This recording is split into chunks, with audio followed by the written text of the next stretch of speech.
ప్రజా సంక్షేమం అభివృద్ధి కార్యక్రమాలే లక్ష్యంగా రాష్ట్రంలో ఎన్డీఏ ప్రభుత్వం పనిచేస్తుందని రాజమహేంద్రవరం సిటీ శాసనసభ్యులు ఆదిరెడ్డి వాసు పేర్కొన్నారు.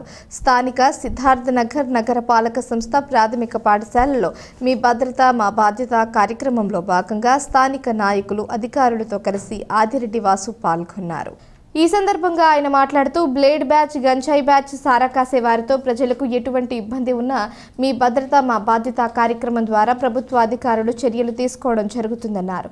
ప్రభుత్వం హామీ ఇచ్చిన పథకాలన్నింటినీ ప్రాధాన్యత క్రమంలో లబ్ధిదారులకు అందించడం జరుగుతుందన్నారు.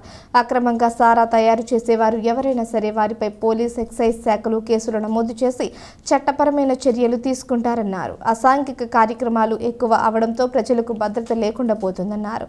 గతంలో కంటే 2024లో క్రైమ్ రేట్ తగ్గిందని తెలియజేశారు. మీ భద్రత మా బాధ్యత అంటే ప్రజలందరూ సురక్షితంగా ఉండడమే అని, వారికి ఏ విధమైన ఇబ్బంది వచ్చినా ఈ ప్రభుత్వం అండగా ఉంటుందని, ఎవరైనా అల్లరి చేష్టలు చేస్తున్నా వారిని పసిగట్టి ఏ భయం లేకుండా పోలీసులకు తెలియజేస్తే వారిపై కఠిన చర్యలు తీసుకోవడం జరుగుతుందన్నారు.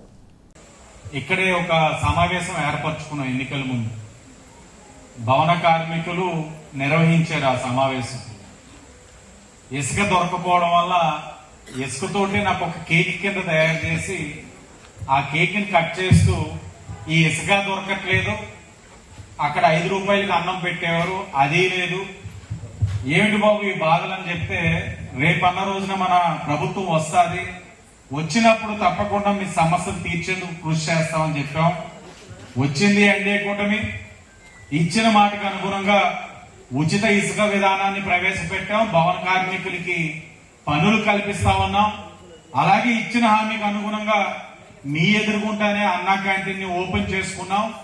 3 పూటలా కూడా నాణ్యమైన భోజనం 5 రూపాయలకే మీ అందరికీ అందజేసే బాధ్యత ఎన్డీఏ కూటమిగా మేము తీసుకున్నాం. మాట ఇచ్చాం, మాట నిలబెట్టుకున్నామని మీ అందరికీ కూడా గర్వంగా చెప్తా ఉన్నాం.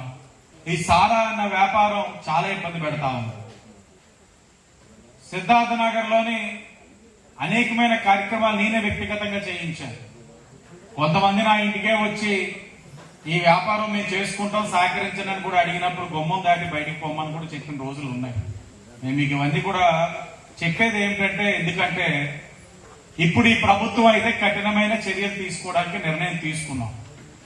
ఈ నిర్ణయాలు తీసుకునే భాగంలో ఆ వ్యాపారంలో కానీ నా ఎన్డీఏ కూటమి నాయకులు ఉన్నా కూడా వారిపైన కూడా కఠినమైన నిర్ణయాలు తీసుకోవడానికి వెనకడు వెయ్యబోవని చెప్పి మీ అందరికీ తెలియజేస్తా ఉన్నా.